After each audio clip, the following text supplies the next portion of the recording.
Hello, this is Amy from moonmindology.com, and today I am looking at the chart of Javier Milei, or Javier Milei, some may say. He's the newly elected leader of Argentina. And he's caused quite a stir by being extreme, and he's also renowned for being quite crazy, and he was even nicknamed El Loco when he was younger. And I know he came from a bit of a troubled background, and he eventually went into economics. I know he's written at least one book, but now he is the most powerful man in Argentina. So let's dive in to this exciting character. His ascendant is in Gemini in Mrigashira, and the first time I look at him, his intense eyes, I just said to my mum, that is a man who has his eye on the prize and he knows what he wants. That is a laser focus like great gaze. And Mrigashira is the hunter in the sky, and it is indeed associated with Orion. So this is a little bit of a nervous energy and somebody who is always searching for answers for something. So the first and fourth ruler is in the fifth, so he'll have a great passion and the ability to express himself really well. And he could be good at taking a gamble here and there, but there can be problems with children as well. I don't think he has any. He may have inherited some kind of property from his mother, or she had something to do with property, which may in turn give him an element of luck in this area. Mercury is in the fifth, and this gives him great intelligence and communicative abilities. He's written a book already, and I wonder if he would write another one as well. So he could be really gifted in telling stories because of that innate creative ability. His sun is debilitated in the fifth, however it's jammed between two benefic planets, and that gives it a bit of power. And because this is the fifth house, there can be some kind of mental instability as well. But, you know, that's kind of come out already, as he was nicknamed the crazy one. And this is another sign against him having children as well, or he could have problems with his children, for instance, having behavioural issues. He does have a weak area in his lower back and heart due to the weakness of the sun. And the sun is about the father as well, so this is not a great sign for his relationship with his father. Javier would be expected to be, you know, maybe have a lower self-esteem with that poor son, but I do think he has turned this into a strength. And I've been really surprised to see how many MPs and presidents actually have debilitated suns recently, especially when it's the power planet of leaderships. Sometimes an extreme planet can be expressed in a positive fashion. Equally, exalted planets can also be problematic if they're disturbed by other occurrences within the chart. And I think another thing that you have to bear in mind is a lot of these leaders, they have kind of release points where they either have a debilitated sun surrounded by benefics, or it's in a Parivartana yoga. So I think that plays a huge part in how that manifests, as opposed to just a debilitated sun. So Jupiter is in the fifth, and this is another sign of great intelligence and a positive mental attitude. And he won't take life too seriously, and he may travel through his life on a bit of a whim, seeing where the world takes him. And he'll be quite jovial, and I would say good sense of humour. But, you know, he probably doesn't plan too far ahead because he doesn't know what tomorrow's going to bring. Jupiter aspects his ascendant and the ninth house, and this is so good for how he comes across to others, as well as his academic abilities. The ruler of the third and seventh and the 10th is in the fifth, and so he'll have a great ability to write and express himself, and he has a lot to tell the world. He'll be very intelligent, amazing communication abilities. This keeps coming up over and over again, so it is one of those things where I would say in this chart is kind of solid, that this is, you know, we've got loads of hits. So he's very good at mixing with new business partners as well, and he'll probably work in a creative setting. And this is really good for achieving fame and, you know, owning nice things, as well as being impressive to other people. And you have to be if you work in the government, because you're voted for, you're sponsored. So as the 10th ruler is sitting with the sun, this is a sign of leadership positions. And the sun and Jupiter are conjunct, which gives him really good confidence, but he can be a little bit too prideful and arrogant in some respects, but he's lucky and he will have excellent knowledge. The ruler of the 5th and the 12th is in the 6th, So there's problems with having children, but it's good for work and it's good for his career. So he can be interested in service work as well. So of course, working in the government is service to the people. There's usually some kind of placement in the 6th house when incorporating the 5th, when people tend to be in politics. So he can have issues in career and there can be problems, but he does have a Vipreet Raja Yoga, which is really great for education, as well as being able to make positive things come from negative events. So Venus is in the 6th, and this impacts his daily activity, and this is good for creativity and things that are rich and beautiful. And he'll be good at detail work as well as math, and he may work with a lot of women. And this is good for removing enemies and giving him charm to actually just overcome and outsmart his enemies. Neptune in the 6th, and this can give a bit of confusion about the workplace, but it's also quite glamorous. But there can be a bit of a scandal around him. But, I think he'll brush it off mostly. This is really creative. And, he hasn't just worked in government. He's done different bits and bobs. So people with this in the 6th, they may be confused about what they do in the daytime, and they may switch jobs in order to find something that is meaningful to them. So we've then got Neptune and Venus, and it's conjunct. And I think this is really going to make him a very popular leader who is constantly bombarded with scandal, but nothing sticks to him. Teflon. So there can be a problem with being reckless with money as well, and spending too much in the, depending on what side you're on, the wrong places. But they'll have wonderful ideas, and I think he'll be an idealist. But, the problem is sometimes they're not entirely embedded in the real world. You've got the ruler of the 6th and the 11th, and it's in the 4th. His mother, she's controlling, and his home life was problematic. She may have had a hard life herself, which probably impacted the kind of behaviours that she, exhibited when he was a child. And this could create some problems with property as well. So he's probably got a little bit of mixed results on property and happiness in general. And, there is some signs that you can have luck in real estate as well. Mars is in the 4th, and this will make him very interested in competition and leadership. But there can be a few problems with his mother. As I've said, again, this is another one with a lot of confluence, but then there can be a lot of problems in the household growing up. But, he's talented with technical skills and computer, but there can be a lot of heat in the home, which can lead to fires in some cases. But if you think about Mars, it is the Karaka for real estate in the 4th house, which is the house of real estate. So this is, this is really strong and powerful in this position. Pluto is in the 4th, but this can be, once again, this is controlling mother, and there can be sometimes problems that are related to security. But again, it's powerful property ownership, or a lot of it. Uranus is in the 4th as well, so there can be sudden changes in property and a sense of not having a full security. So it can also be somebody who feels quite nomadic, and there can be a pattern of constantly changing address and not being able to stay just in one spot. And so his mother can also be emotionally cold in some way, and there can be some separation from her as well. You've got Pluto and Mars that can conjunct, which can make it very, very powerful, but aggressive and forward. And I think we've seen some of that in the way I've just seen a clip of him. He had all these things on the board, and he was ripping them off, going no, no. And I would say that's very embodied and passionate of these two planets together. And he can be very intense, and you can see that in his eyes. He burns with power and desire, and I think he really will be somebody who protects and prioritizes masculinity, and he'll embody it in some ways. And he can be really good when things start to go wrong, as he's one to react. He's not one who will sit around talking about, oh, well, let's discuss how next week we will discuss how we may put some money somewhere, and probably won't fix anything, but he's the worst person who'll go, no, we're doing it right now. I'm making a decision. You need aid, we give aid. You don't need aid, we stop your aid.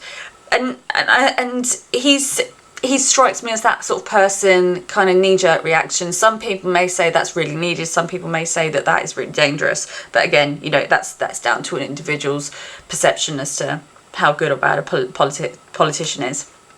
But he is explosive, and that could be quite scary for foreign affairs. But, you know, he could make the country a lot stronger. The 8th ruler is in the 9th. The 8th and the 9th ruler is in the 11th, and there can be problems with friends, as this house is very afflicted by other planets. And there can be problems with jealousy, and institutions may not like him very much. However, he loves the alternative kind of groups that can be associated with the underground scene, or even something occult and secret. And he managed to get elected because he was nothing like the other political candidates. He was nothing like the other groups were offering right now, which is his strength. And as much as Saturn is connected to an evil house, it's also connected to the 9th, and that brings a lot of blessings with these social groups. And to be in politics, he has to have convinced someone somewhere and that he's great and he's had a lot of luck. So he would have impressed someone along the way. Saturn is debilitated, and it's in the 11th, and it would be a sign that he has no older siblings or he's been separated from them in some way. And he can have problems with his bones and with his teeth, and, you know, he may not have like really close friends, or they can cause problems for him. So, you know, maybe sort of some sense of betrayal. He'll probably have associates that he is not close to, and they could be older than him as well. And I believe that an aspect from Jupiter really has given him a positive influence to his weak Saturn, and that's enabled him to write a book and have that laser focus attention. He has clearly practiced his ability to organise himself. And if you have a weak Saturn, be organised, sacrifice something, and practice stability, as this is the remedy to this. He seems to forgone marriage. So this is an example of making sacrifices. And I bet you he willingly made that for his career. Rahu. Rahu is in the 9th. Overbearing father who can be quite unusual. In some ways brilliant, but it's an eccentric energy. And there can be an interest in justice and philosophy as well. So he may ask questions of the universe and even be attracted to extreme views in the face of adversity. And I know that a lot of people are, in fact, saying, he's extreme, he's far right, he's this, he's that. You know, that plays into how he's being perceived in this situation.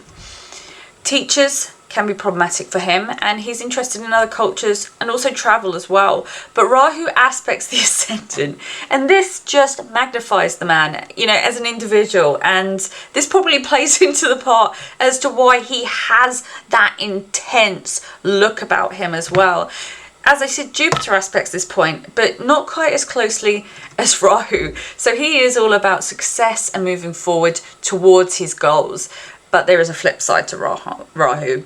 So as successful as it may seem on the outside, there's a trade-off with this. So there can be a sense of turmoil on the inside. You know, his moon is really good, so I don't think he's actually, you know, a madman or full of woe, but there is an eccentric quality and an obsession to him, and I would say that he suffers at the hands of his own obsession, most likely. You've got Ketu in the 3rd, and this is, you know, it's a separation from siblings, or he's the youngest, or he's an only child. I'm not sure where he is on that, but education, that can be really difficult when he's young, because this is the placement of quite an unusual thinking pattern. You know, it doesn't fit into regular modalities, and it can very often be associated with dyslexia, or some cases, you know, ADHD and stuff like that. But it's a great mind that can think out the box, and there's a great talent as well. And this also gives a lot of bravery, and that people who fight for what they believe in, even in the face of opposition. And he may be interested in photography, as Ketu can give a talent with communications as well. And, you know, communications can be very weird and very unusual in this respect. Moon is in the second, and it is in a great sign. His mother will be special in some kind of way, and she may even be artistic. And she may have been the person that taught him how to deal with money. So he's a good speaker with this placement, and this is a sign that he can have great prospects in his life, which he obviously has done to reach the position that he is in. And this is great for making money. Acquiring wealth is really important to him, and he will be good with speech. And even though in his early life he's, it's reported to be quite turbulent, he actually learned a lot from it. And you can see it as he can see it as something quite positive when he looks back at it with this kind of sign going on here. This kind of planetary placement and sign. Anyways, I would usually expect this to be, a good childhood, but with so many things against this in the rest of the chart, it just isn't so, unfortunately. But, in my opinion, he's the sort of guy who would say, I wouldn't have it any other way. This made me who I am, and I'm quite happy with it. He just doesn't strike me as somebody who would live in the past. He's forward momentum kind of guy. So dashas or cycles, he's currently in the cycle of the moon and sub-cycle of Jupiter, and these are all about making money for him, and this can be an opportunity in politics as well. And of course, this is the period in which he came to power. He really achieved great worldwide fame. So I think he'll have a good time during this cycle, but from October 2024, there can be some problems and there can be a potential scandal. But I do think that he will be high profile for the entirety of his moon cycle. So that's going to be up to 2030. So yeah, he's got a lot in store. But if we're looking at this year, so in March, he's got a Jupiter to Jupiter transit. And I think this is going to be good for his political career, happiness of the country, and there may be a boost in his popularity. And his career could be in great stead. And then we move into April, and then you've got Uranus transiting Saturn. And this could be quite scandalous, and there could be a rebellion from a group or maybe even an institution as well. So I've heard a lot of people going, oh, he's the Donald Trump of Argentina.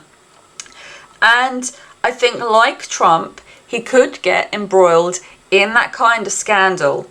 Whether or not you think it's manufactured or justified, I think it's going to be another one of those things. He's also got a Jupiter transit to Saturn. And, this is interesting because this will fire up relationships and groups with friends and associates. And, this could have some kind of link to education as well. But generally, Jupiter tends to be quite a positive transit. So it could be that as soon as the scandal erupts, he does something that people go, oh, great. So it's a really interesting concept, which I also saw in the chart, as I said. Then we go into early May. Jupiter's fully aspecting Venus. And, there can be some great wealth here, and there could be some creativity in the country. There could be, some kind of opulent wealth increasing, and it could be something to do with services and the people as well. And then we've got Jupiter aspecting Mars in June 2024, and there could be some kind of problem or, changeability or boom in the property prices. But on a flip side, there could be some kind of destruction to property, as the fourth house has got a bit of, it's got heat in it. It's hot and it's heat and it's, yeah. But, hopefully it just allows the country to, I don't know, gain some property value or, have something positive in the way of property. The eclipse that we have just had is activating his Mars. So, there could be some kind of lively event here that is triggered. Thank you very much for watching today. I hope you enjoyed learning about Javier Milei as much as I have. He's a fascinating character, and I can't wait to see what he does and how he turns out to be. But But yes, thank you very much, and I'll see you next week. Again, if you are interested in getting a reading with me, go to moonmindology.com, and if you like my content, comment, subscribe, press the like button, sing from the rooftops, whatever you feel like. Thank you very much. Thanks. Bye.